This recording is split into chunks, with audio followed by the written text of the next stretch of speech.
right, guys, welcome to episode 2 on the mjover show. And with me today, I have a very special guest, Andrew, the all-knowing person that's been all over my social media, 𝕤𝕝𝕝𝕝. And the big thing that we know from this man is that he has overhauled his life in less than half of a year. And the thing is he never saw this coming. So I want to first just open up this entire interview with the elephant in the room with the question of, what made you finally step up and say enough was enough? Well, it's really hard to think back to how I actually felt because it's been some time, but it wasn't that long ago. But I feel so radically different that it's really hard to remember that place. What I felt like. But to think back and try to remember what it was like, I mean, it was such a bad feeling physically. I did not feel good. I felt really bad, and I felt that way for a long time. But I think the thing that really got me, the thing that got me to move forward, was really a couple of things. It was kind of a series of things that happened. I was ashamed of how I looked. I had a family that is like super active, and was just having difficulty trying to keep up with that. And this was probably a little before, right before we started. I had a guy that I worked with that he retired and and I don't think I've ever told you this. He had a retirement party, something on the side outside of work. They invited me to. I was his supervisor, and I work in the electric utility industry. So a lot of rough and tough guys in that group. And so there were a lot of guys coming in, kind of paying respects to this guy. I was a supervisor for probably about 4 years. I'd moved on to a different role. They invited me back, and the new role is a lot more challenging. Got a lot more desk time with that, so I was already feeling bad. I got bigger, sitting in that role, and there were some guys come in from a shop that I worked in years ago and hadn't seen me for a while. And they knew I had been promoted and moved up. And they walked in, they looked at me and said, they called me Drew at work. And one of them like elbowed the other one, said, "Hey, look at Drew, he's been eating pretty good up there." And man, that hit me like a ton of bricks.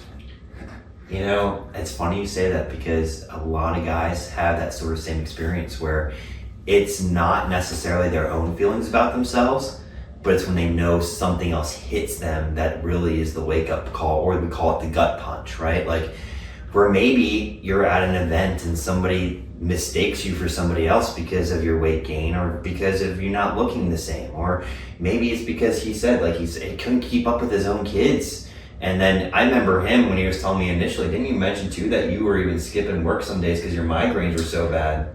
Yeah, and when we talk about what was going wrong, I've been experiencing migraines for a number of years, probably since what I consider a migraine, at least around the time when I got diagnosed with that. I had headaches for a long time, but they weren't debilitating to the point where I couldn't work or function. I had one hit me one day while I was driving to work. That literally, I thought I was going to throw up. I had to get off the road, and It was before sunrise. I couldn't take the cars coming at me, the headlights, and I was worried that if I didn't get home before sunrise, I wouldn't be able to get there because I had to stop. I had to lay down, and turn around and go home and crawl back in bed. And my wife said to me, she came, woke me up after a little while, let me sleep, and she just said, "Were you ready to go see a doctor yet?" Well, that didn't turn out to be the answers. They were mad at me because I didn't come see them before because I'd been having headaches for years, but I had never experienced anything like that. So I was dealing with migraines that would just put me in bed, and a lot of times it'd be if I was physically active, that's when they would come on that, or sleep deprivation. Okay. If I was working, we worked some funny hours sometimes. If I was getting depleted on sleep, they would catch up to me. Okay. For sure. That was one big thing. The big question that I do have for you, Andrew, is then a lot of guys often think that they can do it on their own. they hit that point, right? Where it's like, I am out of shape. I can do this. I know how to work out and eat right. What made you decide and know that hiring a coach was the right decision for you? Was it the fact that you've been to doctors and tried this and you knew? What was finally that thing that said, you know what, I've got to hire somebody? Yeah, so I don't know that it was necessarily an epiphany that came to me that said I need to hire somebody. It was a series of events, just like knowing that I needed to do something. I was an athlete in high school, working career, continued to add weight, but I was good, as far as. But you also had coaches before. Sure. Kept you insane and structured. Yeah, absolutely. And, I'd lost a fair amount of weight, a number of years ago, probably around 2010, somewhere in that range. I dropped probably, 30 or 40 pounds back then. But it was one of those things where it was like, I did that on my own, didn't really know what I was doing, but I was young and the body just responds different. I had tried a few things to try and, straighten things out for myself, and I would lose a little bit of weight, but, life would catch back up to you. I think the thing that really pushed me to the point to where I realized, and it was probably, after I connected with you, I wasn't sure that it was something that I wanted to do. But I think the thing that I figured out really quick is that I needed accountability. I needed to be accountable to somebody that wasn't me, that wasn't my family, in order to really just turn that key and get myself headed in the right direction. Okay, so you would say that then having somebody watch over what you were doing and make sure that you were doing it was a big part of your progress. Yeah, because I think about just things that I do regularly. With work, it's kind of the structure, right? You got bosses, they set things out for you, and that's kind of the competitor in me anyway. I needed somebody to lay it out. I needed somebody to say, here's the goal. You're here, let's get you to this goal. And when somebody puts that in front of me, it's like, well, I got to do it. Yeah. I can't not do it now. Yeah. Like I said, I'm gonna. Yeah. I said I'm gonna do it. I got to do it. Exactly. That's why I think a lot of guys spin their wheels, because they try to do it on their own and they don't realize that, not only is this much harder, but it's creating more stress in my life trying to figure out when and how to do this, when I can just literally have somebody do this for me and create my own blueprint. Was that probably what really helped you? Is that structure that you knew? Yeah, the structure, and then I would say also, before, I knew it worked for me before, but if things weren't working exactly the way I thought, or I wasn't getting the result that I thought that I should, I had somebody to bounce that off of. Somebody that could say, no, you're good, you're on course, keep doing it. Yeah. Was very reassuring. To make sure that I just, for me, it's about efficiency too. I didn't want to waste my time. Yeah. So, that played into it as well. So you spend weeks and weeks doing something, you don't get the results you want, are you really headed down the right path? Because, we've been through some things where, we intentionally stalled, weight loss. Yeah. That messes with your head a little bit. Man, it does. You just gotta make sure, I need that reassurance that I'm doing what I should be doing. Yeah. And when we had you eating more, did you even did you gain any weight? No. Crazy. Yeah, I ate more food.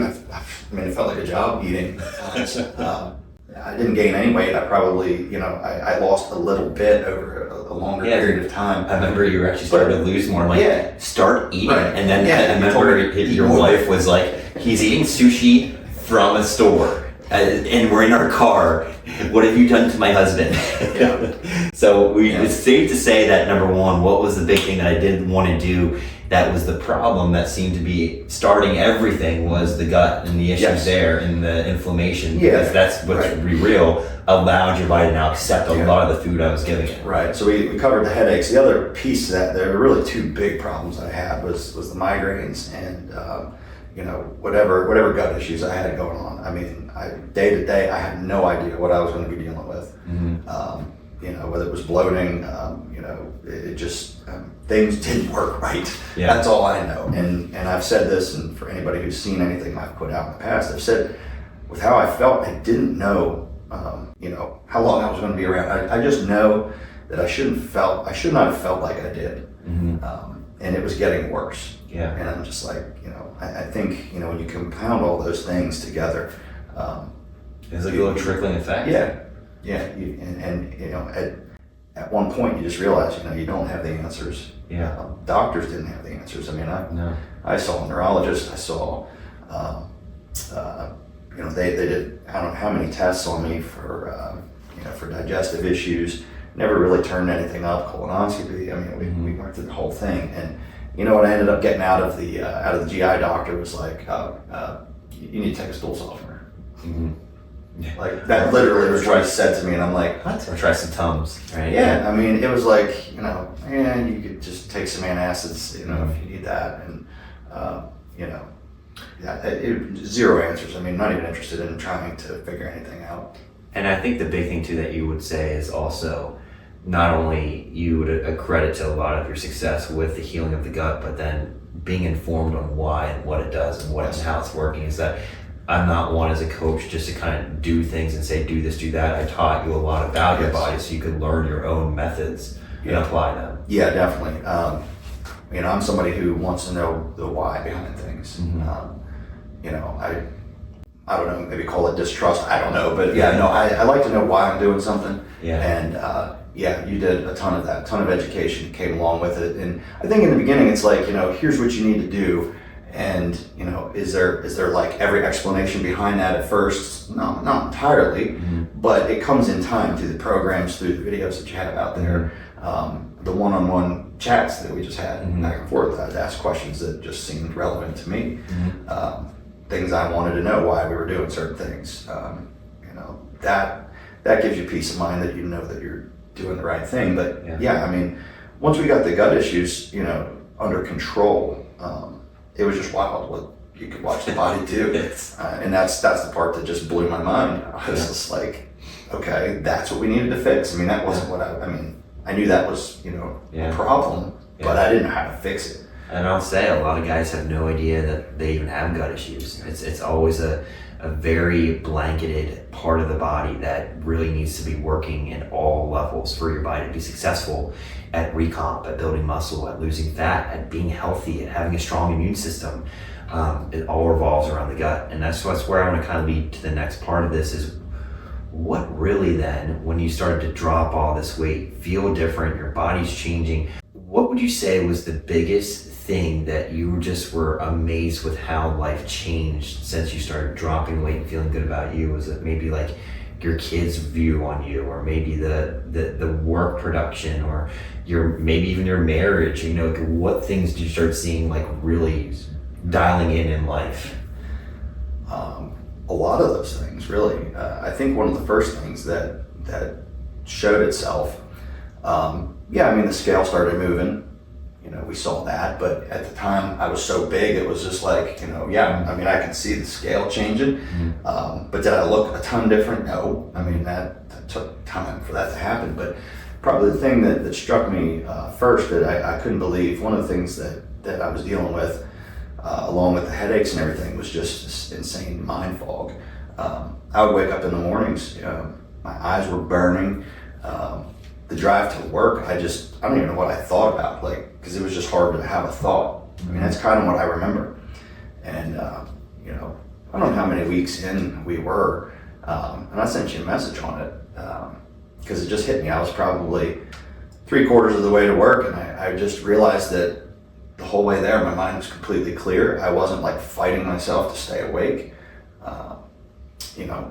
Thoughts were just firing along like they probably should be, but I didn't know what that was like, because I always felt like I was scattered and just not able to form clear thoughts. So all of that turned into performance at work. That got better. Just being able to focus and hone in on what I needed to do. Things got more efficient. So that was kind of the first step. As I started to come around and get a little more physically fit, one of the big issues that I was frustrated about was that I couldn't do things that I like to do. I like to work on things. I like to work on my house. I like to build the porch and the back porch that you said you did. Yeah, I couldn't get down on the floor to do something like change my oil in my car or something. I couldn't, do anything, from a repair perspective. If I got down on the floor and got back up, it felt like my head was going to explode. I was out of breath. I mean, that's how ridiculous it was. Yeah. Could not get down and do something. And that's some guys' reality. Yeah, it is. Right. And, I've seen that. You got real big guys, like, they physically are just encumbered from movement. And, like, I was that guy. I was there, and I was just kind of like, how did I get here? I never saw myself that way. But yeah, then things started coming easier. Like, I could get down, I could do 2 things. days you were out on that back porch. Well, yeah. So more recently, that in was the heat. Yes, in the blistering heat. 2 they were probably over 12-hour days. Wow. I was out there. And then you got up the next day and did a 5 a.m. workout. Yeah. I had to get up early because I had to go to work, and Ryan had some sporting event that I wouldn't be able to get an afternoon one in. So I was up probably at 4:30 that morning, in the gym and getting the workout done because it needed to get done. That's amazing, man. Somewhere. So, in all, a summary of this is, for you, if you were to tell guys that are on the fence, thinking about that next step of like, I just don't know if I can do this on my own anymore, or they keep spinning their wheels trying to and getting nowhere, or seeing some results, but then it always backfires and turns backwards on them because of life and stress and kids. What would you say to that dad or guy that's literally on the fence of feeling like they need something different? Well, what I probably would ultimately say is that the fact that you feel that way tells me that you need something. Because if you could have done what you wanted to do, you wanted to get the result that you wanted, you would have had it. There's a piece missing, and guys, look, I'm stubborn. I don't like to admit that I need help, and I needed help, and most of us do. Particularly in the accountability part, because it's real easy to justify why you didn't have time to do something, or why you felt it was okay to skip something. And you know what? There are times where it is okay. I mean, that's not going to be the end of the world. But the problem is, you did it once, you're going to do it again. You're going to do it again, you do it again. That's why you need the accountability. Yeah. You need somebody there. And it's not like you were like, hey, did you do this today? That wasn't it at all. It was more, I just knew that I didn't want to be that guy that, dropped the ball, said I was going to do this and I didn't do it. Yeah. You don't break promises. But right. You just don't do that. And the fact that, you're sitting there contemplating, should I do this? Shouldn't I do this? It's kind of a sign that you need to. In my opinion, having been through it and experienced it, it's just one of those things that you gotta come to that realization that you need help, and it's okay. Like that's not a problem to need help. I think that's the big thing. Yeah. Just getting to the point where you're okay with that.